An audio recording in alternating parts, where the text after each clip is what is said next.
what self-care actually looked like for me this week. By someone healing just enough to be functional and emotionally unpredictable.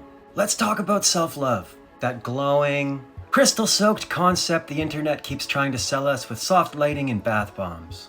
Because apparently learning to love yourself means a lot of slow breathing, green smoothies, and pretending you weren't just crying in a parking lot 15 minutes ago. This week, I committed to loving myself. For real. No more loser while staring in the mirror. No more letting my inner critic run around my brain like it pays rent. Nope.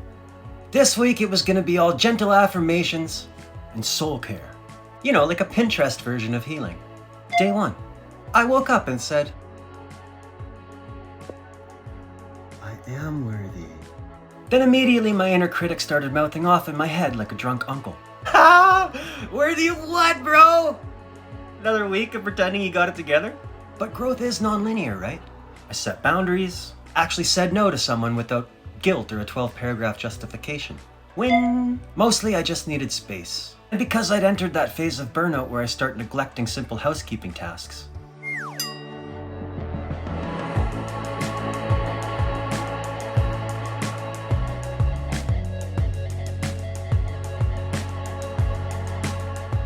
Did I need rest or an exorcism? Unclear.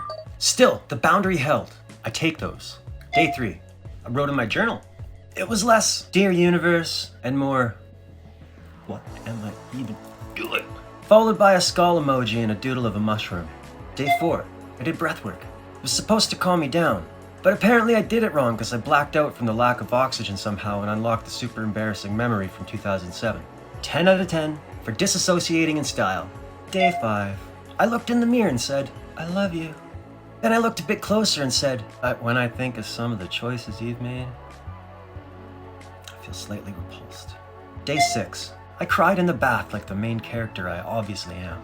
Lit a candle, watched the flame and whispered, burn it all down. With affection. That's love, baby. Day 7, I didn't text back. Not out of pettiness, but because I was actually choosing myself for once.